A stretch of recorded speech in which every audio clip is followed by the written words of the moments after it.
मातरम भारत माता के भारत माता के भारत माता के आपकी बात आपकी बात आपकी बात यही बात यही बात यही बात आपकी बात वंदे मातरम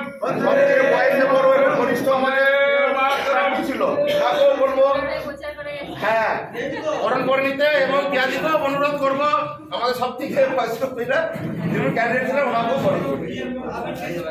ভারত মাতা কি ভারত মাতা কি বিজেপি বিজেপি বিজেপি জিন্দাবাদ বিজেপি বিজেপি বিজেপি জিন্দাবাদ চিত্রকে বলবো চিত্রকে ব্যাধিকে বরণ করে নিতে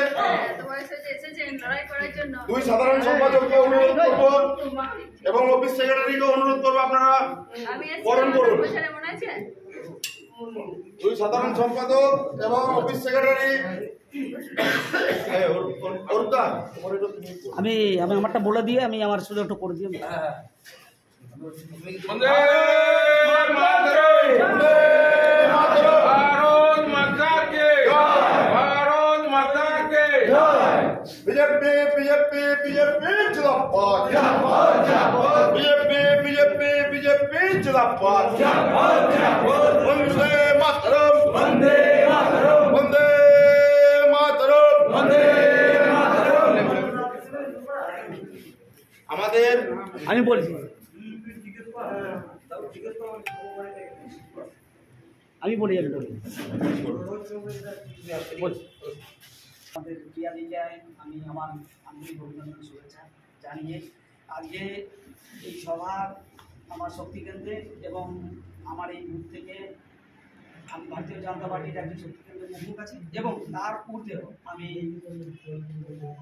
দীর্ঘদিন ধরে মধুয়াদের একটা সংগঠন করে সেই সংগঠনের প্রতিনিধি হিসাবে আমি আমার পক্ষ থেকে আমি এই কয়েকটা জেলার মধুয়াদের প্রতিনিধিত্ব করছেন আমাদের এসেন সে সম্বন্ধে সমস্ত বিস্তারিত কথা আমাদের এই মধুয়াদের পক্ষ থেকে আমাদের তাপস দরকার বলবেন। আমি আমার আহ্বানে আমাদের মধুয়াদের পক্ষ থেকে দিদিকে আমরা এই লড়াইয়ে সার্বিকভাবে লড়াইয়ে সাথ দিতে চাই এবং দিদিকে বিপুল ভোটে জয়লাভ করার জন্য আমরা সংঘবদ্ধ হয়ে এই লড়াইকে আমরা কাঁধে কাঁধ মিলিয়ে আমরা কাজ করব। তার জন্য আমার আহ্বানে আমাদের মধুয়াদের পক্ষ থেকে আমাদের তাপসদা আমাদের জনতাদার সম্বন্ধে যিনি এসছেন তার সম্বন্ধে আমার তাপসদা বলে দিচ্ছেন এবং সেটা তাপস তুমি একটু বলবেন।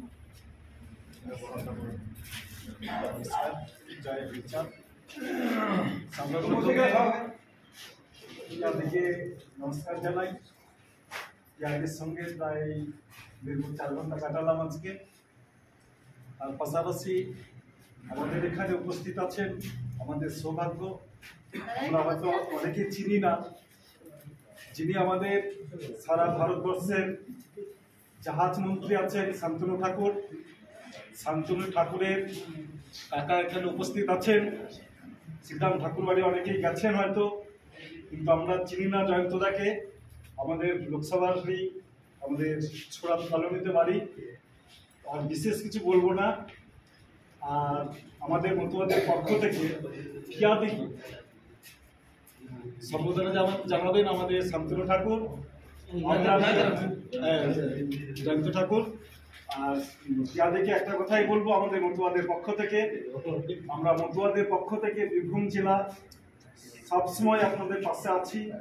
যত কিছু লড়াই করতে হবে আমরা সর্বশক্তি দিয়ে আমরা মতুয়ারা আপনাদের হেল্প করবো। পরাজিত কখনোই করতে দেবো না, জয়ী আপনাকে করবোই আমাদের মতুয়ার পক্ষ থেকে।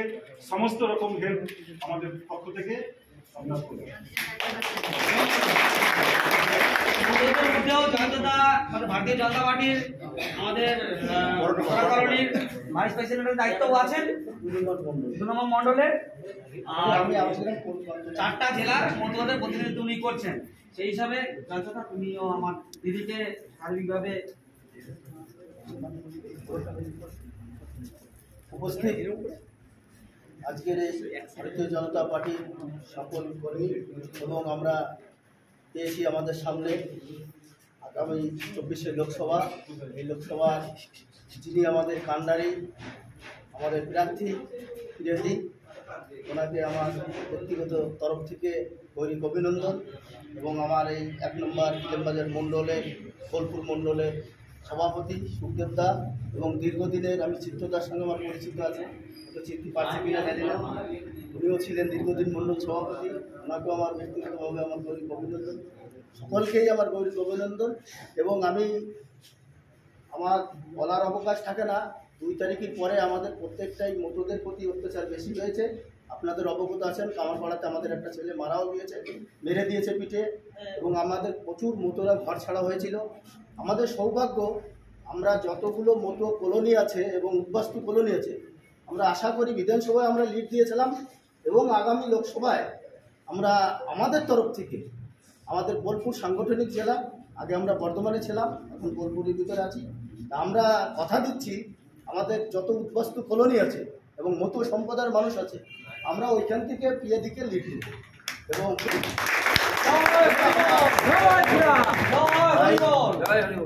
আমাদের তরফ থেকে আমরা আশা করব, যারা আমরা এইখানকার সবাই কিন্তু মতো সম্প্রদায় নয়, এবং সবাই কিন্তু আমরা ভাই, আমরা সবাই কিন্তু আমাদের মা বোন। আজকে সন্দেশখালীর পরিস্থিতি যদি আমাদের মনে করি, আমরা যদি শুয়ে চিন্তা করি, তাহলে কি অবস্থা আমাদের দাঁড়িয়েছে মা বোনদের। সেইখান থেকে যদি আমাদের এই প্রার্থীকে যদি জয়যুক্ত করতে পারি, তাহলে আমরা নিরাপত্তাভাবে আমরা বসবাস করতে পারবো, এবং আগামী দিনে ভারতবর্ষ যে রাস্তায় এগিয়েছে, আমরা বাংলাকেও সেই রাস্তায় এগিয়ে নিয়ে যেতে পারবো। এই দুটি কথা বলে আমি সবাইকে আবার আমার গৈরিক অভিনন্দন বলে আমার কথা আমি শেষ করছি। ভারত মাতা কে জয়, ভারত মাতা কে জয়, ভারত মাতা কে জয়।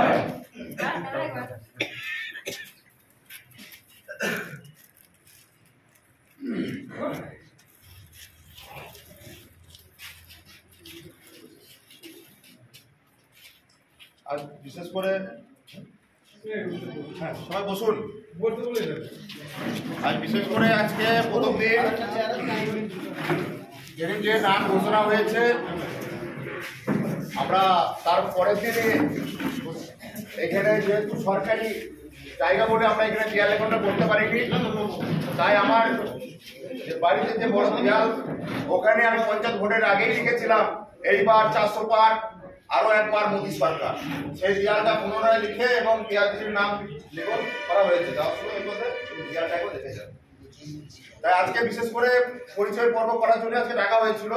আমাদের মূল ডেট ছিল এর আগে 2 দিন আগে, কিন্তু সেদিনকে বারাসাতে সভা থাকার জন্য সেদিন আসতে পারিনি, এবং আমাদেরকে নির্দিষ্ট দিন ঘোষণা করে দেওয়া হয়েছিল যে রবিবার দিন 3টের সময় এখানে আসতে। কিন্তু হঠাৎ করে গত রাতে আমি যখন ভারতীকে ফোন করেছিলাম যে আমাদের কি কনফার্ম হয়েছে, বললো যে না, 10 তারিখে রবিবার 2:30টা থেকে আমাদের বোলপুরে সাংগঠনিক বৈঠক আছে জেলা, তাই সেদিন আসতে পারবেন না।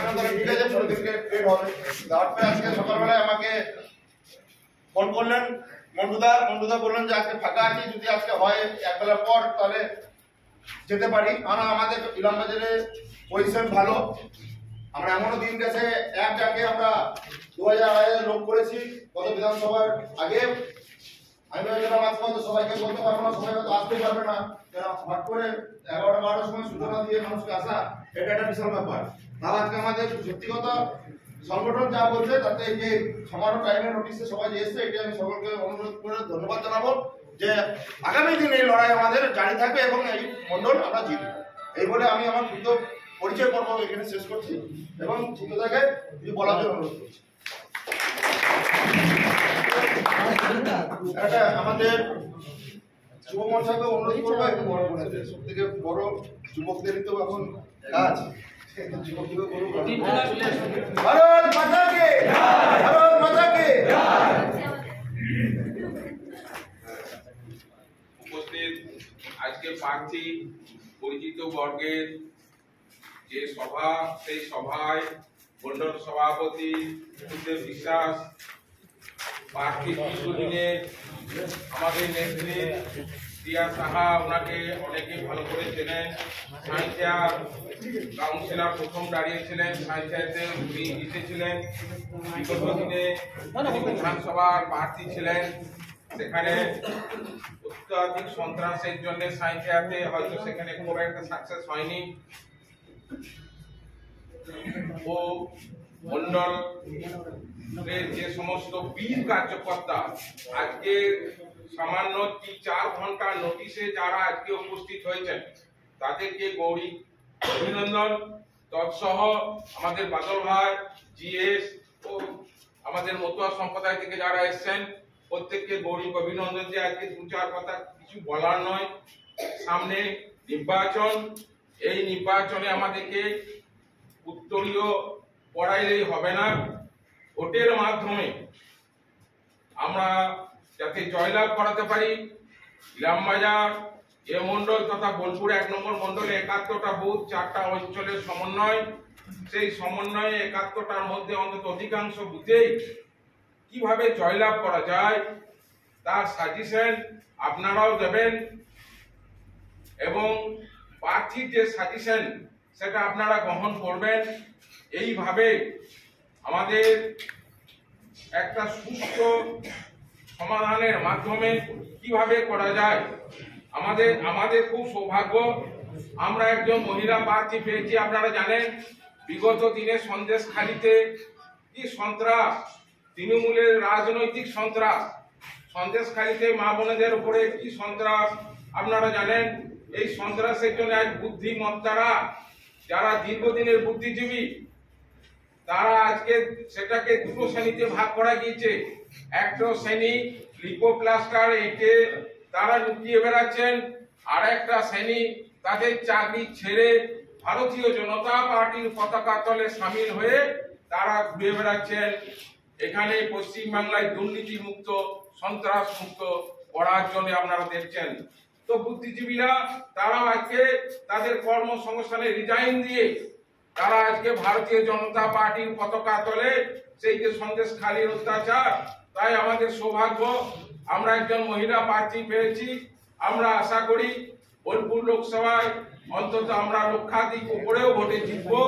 তা সেটা কিভাবে কি করা যায় প্রত্যেকের আলাপ আলোচনা আমাদের মাননীয় মন্ডল সভাপতি আছেন, তার যে পরিকাঠামো 71টা বুথ, 71টা বুথে সাংগঠনিক প্রক্রিয়া যেভাবে চলছে সেটাকে একটা সুষ্ঠু রুটিং এর মারফত 1 সপ্তাহ হয়ে গেল প্রার্থী ঘোষণা হয়ে গিয়েছে।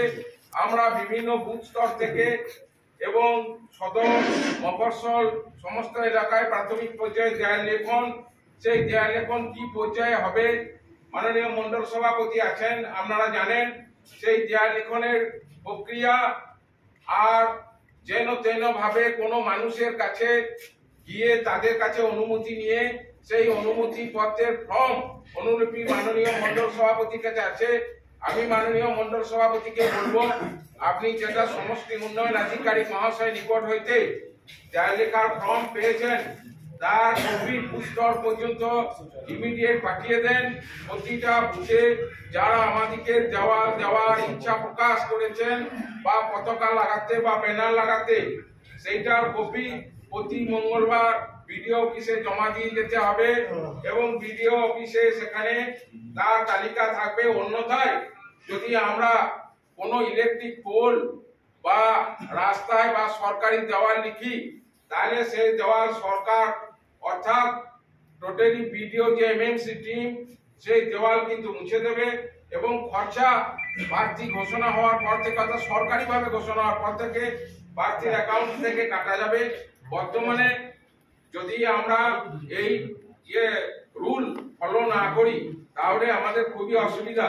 তাই যে সমস্ত ইলেকট্রিক পোল বা রাস্তায় বা সরকারি জায়গায় আমাদের পতাকা লাগানো আছে সেগুলো আমাদেরকে দ্রুততার সাথে নির্বাচন ঘোষণা হওয়ার সাথে সাথে আমাদেরকে সেগুলো খুলে দিতে হবে এবং বিরোধী পক্ষে যদি থাকে সেইটাকে মোবাইলে ছবি করে আমাদের মন্ডল সভাপতিকে দিয়ে যেতে হবে যে এই বুথে বিরোধীদের সরকারি দেওয়াল লেখা আছে এবং ইলেকট্রিক পোল বা সরকারি জায়গাতে পতাকা বা ব্যানার লাগানো আছে।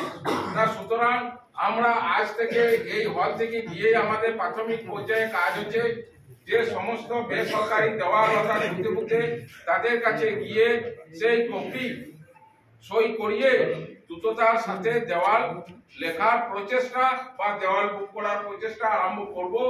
আর আমি আমার বক্তব্যকে দীর্ঘায়িত করতে চাইছি না। প্রিয়াদি, উনি দু এক কথা বলুন, সামনে নির্বাচন, এই বলে আমি আমার বক্তব্য শেষ করছি। বন্দে মাতরম, ভারত মাতা কি জয়।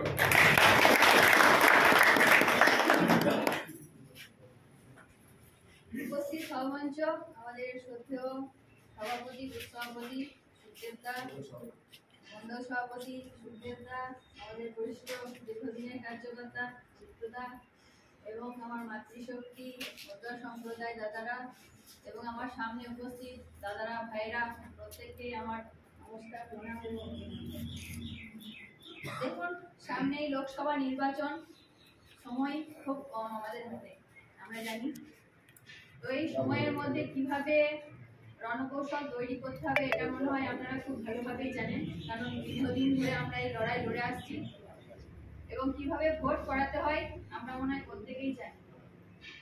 এই যে সন্ত্রাসপূর্ণ পরিস্থিতি, তার মাঝেও আমরা যে এতজন এখনো এই ভারতীয় জনতা পার্টির পতাকা তলায় আছি, এটা আমাদের একটা গৌরবের বিষয়। আমাদের শ্রদ্ধেয় প্রধানমন্ত্রী বারবার বলে যাচ্ছেন যে আমাদের 140 কোটি পরিবার আমার পরিবার। আমরা ওনার পরিবারের একজন ছোট্ট সদস্য হতে পেরে সত্যি আমরা গর্বিত, এবং ওনার মতো একজন প্রধানমন্ত্রী যে আমরা পেয়েছি তার জন্য আমরা ধন্য। আমার মনে হয় না যে এর আগে এরকম কোনো প্রধানমন্ত্রী ভারতবর্ষে এসেছেন বা এইরকম ভাবে বিস্তার দেশে বিদেশে নিজেরা করতে পেরেছেন। আজকে আমরা এই পার্টিটাকে সর্ববৃহৎ দল বলতে পারছি, কিন্তু এর আগে আমরা এটা বলতে পারতাম না। আমাদের যে বিজেপি পার্টি, এটাকে হয়তো অনেকেই ভালোভাবে জানতে পারতো না, এবং কেউ এক সময় এমনও ছিল যে এই পার্টিটাতে কেউ দাঁড়াতেও ভয় পেত। কিন্তু আজকে এমনই পরিস্থিতি তৈরি করে ফেলেছেন উনি এই 10 বছরে, যে এই পার্টির একজন সদস্য বা একজন ক্যান্ডিডেট হওয়ার জন্য আমাদের মধ্যে নিজেদের মধ্যে লড়াই তৈরি হয়ে যাচ্ছে। তাহলে বুঝতে পারছেন যে এই 10 বছরে উনি কিভাবে সংগঠন তৈরি করেছেন। তো আমাদের বলাই বাহুল্য যে এই সংগঠনের শক্তিশালী মজবুত বা স্তম্ভ হচ্ছে একটা মণ্ডল, তার থেকেও আর একটা শক্তিশালী হচ্ছে বুথ, যেটা আমরা উচ্চ নেতৃত্ব যখনই ওপর থেকে আসেন একটা কথাই বারবার বলে যে বুথ শক্তিশালী যতক্ষণ না হবে ততক্ষণ আমরা কিন্তু সেই লোকসভা, বিধানসভা বলুন, পঞ্চায়েত বলুন, আমরা কিন্তু জয়ী হতে পারবো না। তাহলে এই মণ্ডলের একমাত্র ভিত হচ্ছে বুথ, আর তার উপরে হচ্ছে মণ্ডল। আর এই মণ্ডল সভাপতির দায়িত্ব হচ্ছে সব থেকে বেশি, তারপরে যারা আছেন বুথের দায়িত্ব। তো আমি লোকসভা নির্বাচন খুব দোরগোড়ায় এসে আমরা দাঁড়িয়েছি। তো আমার মনে হয় প্রত্যেক মণ্ডল, আপনার বুথ কতগুলো আছে? 71টা বুথ সভাপতিকে আমাদের রেডি হয়ে গেছে, প্রত্যেকটা 69টা আছে, 69টা বুথ সভাপতি আছে। আমার মনে হয় এই মণ্ডলটা খুবই শক্তিশালী আছে। এবং আমাদের প্রথমত কাজ হচ্ছে, আমরা দেখুন বিগত লোকসভা নির্বাচনে আমরা 1 লাখ ভোটে পিছিয়েছিলাম, যেটা আমি পরিসংখ্যান করে দেখেছি যে আমরা যদি 100 প্রত্যেক বুথ থেকে যদি আমরা 100 ভোট বাড়াতে পারি, বিগত দিনে যা ছিল তার থেকে যদি আমরা 100 ভোট বাড়াতে পারি, তাহলে আমরা কিন্তু হাসতে হাসতে জিতব। তো আমরা কি পারি না 100 ভোট প্রত্যেক বুথ থেকে বাড়াতে? অবশ্যই পারবো তো? জোর গলায় বলুন, পারবো। আমরা একসাথে লড়বো, মোদিজির হাত শক্ত করবো এবং মোদিজিকে 41 নাম্বার সিটটা হাতে তুলে দেবো। মোদিজি বারবার বলছেন যে পশ্চিমবঙ্গে 400 পার আর আমাদের এই রাজ্যে 40 পার, এইটুকুনি সংকল্প নিয়েছেন। তো সেই সংকল্পে সামিল হতে গেলে আমাদেরকেও এখান থেকে একটা সংকল্প নিতে হবে যে এই বোলপুর 41 নাম্বার সিটটা আমরা সবাই মিলে কাঁধে কাঁধ মিলিয়ে একসাথে লড়াই করে এই সিটটা আমরা ওনার হাতে তুলে দেবো। এইটুকু বলে আমি আমার বক্তব্য শেষ করছি।